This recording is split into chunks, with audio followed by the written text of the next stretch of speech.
Hello, my dear students, myself Dr. Swati Patil from Motiwala Homeopathic Medical College and Hospital. I am Assistant Professor in the Department of Organ of Medicine and Philosophy. Today we are again discussing the same topic, that is intermittent and alternating disease, but in a second part. So in the first part we are discuss about the intermittent and alternate disease, which is given in aphorism number 231 and 232. So now we will discuss about now the next part, that is the periodical intermittent disease, which is given in 233 and 234, and the most important part of this topic, that is the intermittent fever. So let's see one by one. So the typical intermittent fever, which is given in aphorism number 233. So as we seen about the intermittent disease, which reoccur at a certain period. But then what is the typical intermittent disease? So typical, the word typical means there is something is fixed. Means these are the disease are which reoccur at a certain fixed period with a fixed interval. Means one set of symptom is reoccur with a certain period, but there is a time is fixed. The period is fixed. Means it means there is a one set of fever. Means non-febrile condition is reoccur with the febrile condition, or one stage of fever is reoccur with the second stage of fever, that is maybe a 3-day, 4-day, 5-day, even hourly, 4 hour, 2 hour, 3 hour maybe. So this is the typical intermittent diseases. So then what? In between what? When the symptoms are reoccur, then in between that period, that between the attacks of the fever, patient is apparently healthy. Apparently healthy means what? The patient is showing without showing any sign and symptom. So what do you call that period? So when the patient between the attacks, the patient is apparently healthy without showing any sign and symptom, that period we call it as a lucid interval. You can see in this image also, and here also in this diagram also. Here the intensity of the fever, and here is the time of the fever. Here one set of fever, and here is the second set of fever. In between this period, means when this occurs, if it occurs at one day, and if it occurs at third day, means at the second day patient is apparently healthy, that period we call as a lucid interval. Okay, so this is the lucid interval. So next we can see that what are the different types of this typical intermittent fever. As we know, there are the febrile condition and the non-febrile condition. So these are divided into two parts. The non-febrile typical intermittent disease, which is given in 234 aphorism, and febrile intermittent disease, which is given into 235 to 244. Again, this febrile intermittent disease is divided into four types. So first we will going to see the non-febrile intermittent disease. So the non-febrile intermittent disease, which is given in 234 aphorism. So the word itself suggests that there is an absence of fever. What are the characteristics of this non-febrile intermittent fever? The first is the non-febrile. It is a typical and periodically morbid states is there. So and these are the purely of soric origin. Sometimes seldom, occasionally they are complicated with the syphilitic miasm. It means there are three main characteristics of this non-febrile intermittent fever. First is these are the non-febrile, typical, and periodically there is a recurrence of the morbid state, and these are the purely of soric origin, and they are complicated with the syphilitic miasm. This is the characteristics of this non-febrile intermittent disease. Then what is the treatment? So as you know, these are the purely of soric origin, so we are going to give the antisoric treatment to the patient, and if it is complicated with the syphilitic miasm, then we have to treat the patient as a antisyphilitic treatment. First antisoric, and if it is complicated with the syphilitic miasm, we have to go with the antisyphilitic treatment.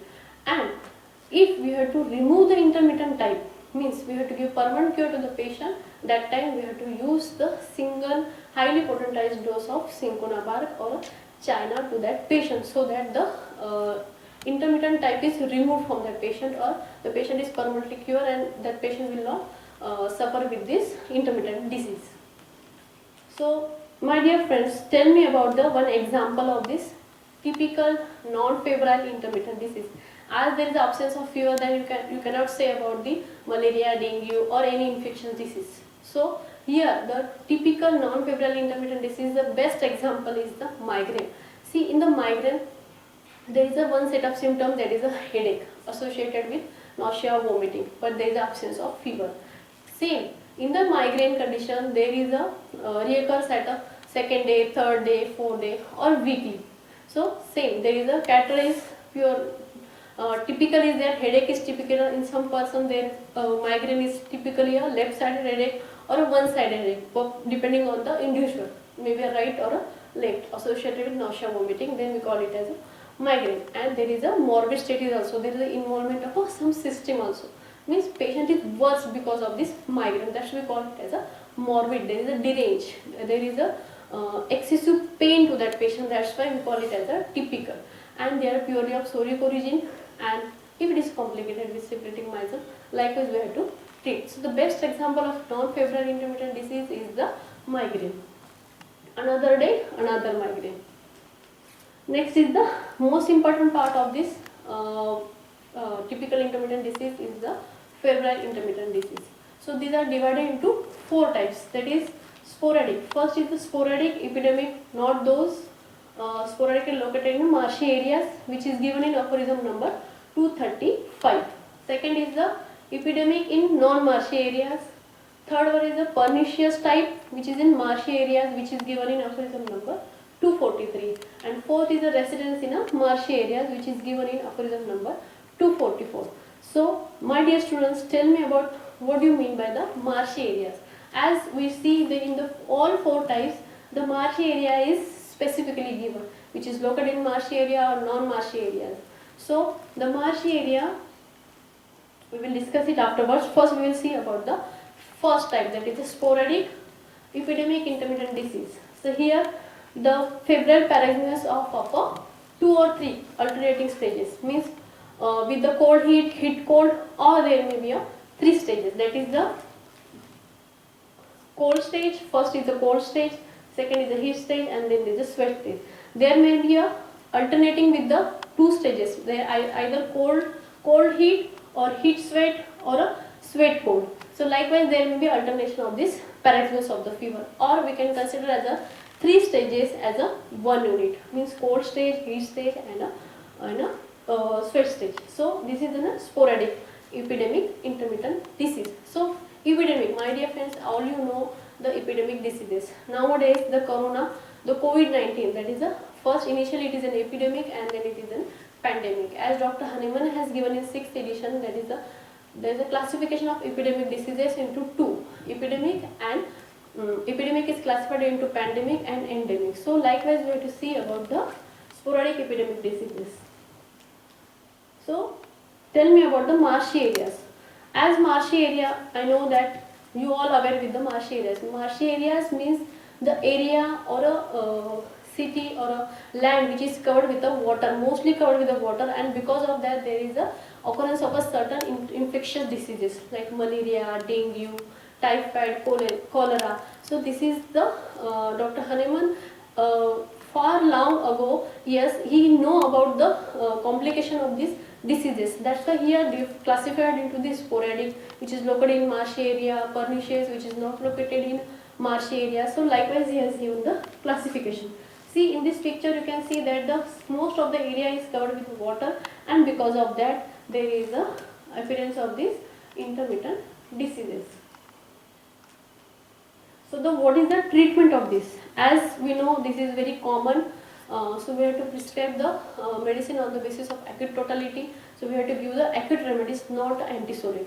As we know, this is not a psoriatic origin, so we are not going to prescribe this antisoric remedy. We have to give the medicine on the basis of acute totality, and we have to give acute remedies, not a deep acting remedies. We have to give the acute remedies, and again, or either able to produce symptoms more symptoms strongest best part, and so that it can it can cover the fever of that patient. Means the medicine should be strongest than the what are the patient symptoms. So likewise we have to give the medicine. So as we seen the treatment and the characteristics of the febrile intermittent, first the sporadic intermittent fever. So then when to administer the medicine. As we seen that there is a fever. This is the fever stages. This is ascending phase and this is the descending phase. It means there is a gradual increase of fever. At a certain point there is the highest degree of fever. It means if it start with the 99 degree and it start slowly and there is a peak at least 101 or 103 and there is a decrease of fever. Okay, so when to administer the medicine? Immediately when there is a slowly rise of temperature, that time you have to administer the medicine, or during the descending phase. It means not during the aggravation period of the patient, so that patient will not suffer with our medicine. As you in Organ of Medicine, Dr. Hahnemann has stated that prescribe the medicine before the peak of symptom or decline of the symptom. It means so that the homeopathic medicine will not coincide with the symptoms of the patient. So we have to give the medicine during the immediately as soon as fever start or during the decline period. Or there is a second possibility, if the aparexia period state is a very short, means if it is a 1 hour 2 hour, then we can consider that during the descending phase. If the aparexia state is very short, means 2 hours 4 hours 6 hours, that time what to do? That time we have to give the medicine at the termination, not during the ascending phase. Why? Because the period is very short. That time we have to give the medicine at the termination of a fever. Repetition of the medicine. As we seen about the administration of the medicine, now we have to see about the repetition of the medicine. When the single best selected medicine is given to the patient, as homeopathic medicine have the highest possibility to the cure, means after giving the single dose patient get cures, and if after giving a single dose then still there is no improvement in the patient, we have to repeat the same medicine with the same dose. Okay, if after giving the same medicine and the repetition of the same medicine, then what? If there is no recurrence of the symptoms, there are basically two reasons. First, we can see the morphic agent. As we seen, this is the sporadic, located in the marshy areas. Sporadic epidemic intermittent disease which is located in the marshy area. So marshy, as we seen that the marshy means the land which covers with the water, where there is a possibility of the infection. So there is a morphic agent, there is a noxious agent. Because of that, there is no improvement in the patient, there is no improvement in the disease. That's why there is a symptoms are reoccurring. That time we have to repeat the same medicine again. Along with that, we have to remove that noxious agent, we have to clean that area, or we have to shift to the patient from that marshy area to the clean and at a hygienic area, and also along with that we have to follow the diet and proper hygiene to that patient. And still cure takes place after removing that noxious agent and repeating the medicine, then it's well and good. And still there is no cure takes place, then what? It means there is a developed sora in that, there is a latent sora is there. That's why there is a recurrence of the symptom, means following all the possibilities, still there is a occurrence of the symptom. That time we have to give the antisoric treatment, because the sora is the main infectious agent to develop the symptom or to reoccur the symptom. That time we have to give the antisoric treatment and their cure takes place. Next type is a epidemic where none are endemic. Okay, so as in first part we seen the sporadic where in a marshy areas, but here in a non-marshy districts. So these are of a chronic diseases, they are of a single paroxysms.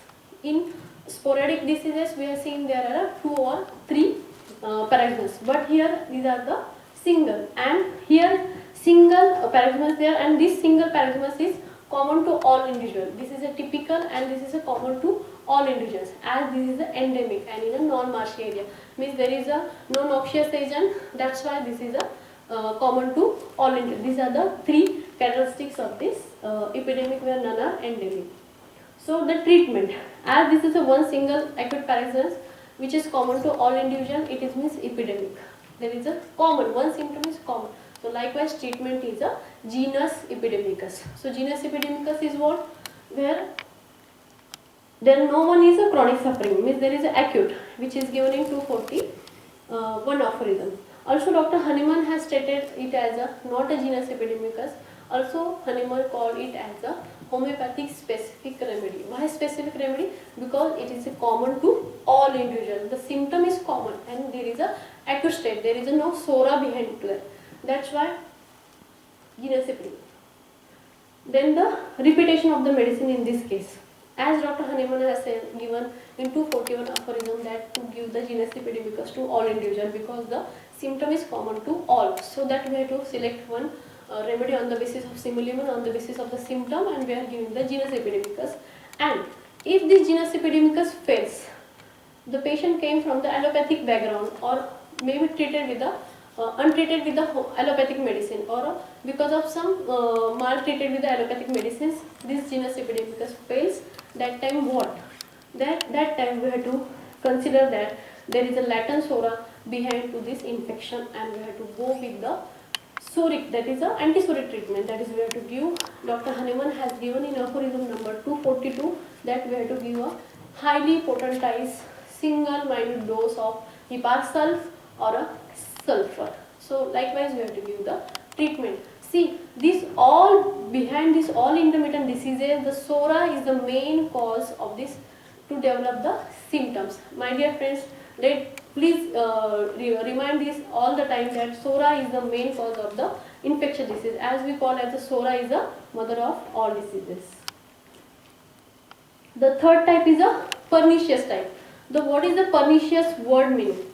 Pernicious means harmful. The one patient is harmful to the other. The word meaning pernicious means the harmful. So what is the pernicious means what? These are the acute, as we seen in the all these febrile intermittent diseases are the acute type. So this is an acute and we have to treat like a acute diseases. And if indicated remedy fails, that time we have to see. Again, we have to keep in mind that the soric infection is there and we have to give the antisoric treatment to that patient. Fourth type, that is a endemic where resident in a marshy area, which is given in a 244 aphorism. First, which is we have seen that the sporadic epidemic, which is located in a marshy area. Second, which is not located in marshy areas. Third one, we have seen that the pernicious, means which is one person is harmful to everyone. And the fourth most important type is the endemic resident in a marshy place. Here, that in a marshy place, the person is healthy because of he is following all the dietary and hygienic rule. Because of that person and following the good exercise, because of that he is immune to that infection, and he is because of having high immunity and high susceptibility, the patient will not suffer with this intermittent type. But if possibilities are there, if this healthy person is suffered with this infectious disease, with the intermittent disease, then what? Then what to do? So, as we seen in the chart, that is the immune person. If he catches the infection, then what? Then again the main we have to give the potentized dose of China, as we have given in the to remove the intermittent type of that patient.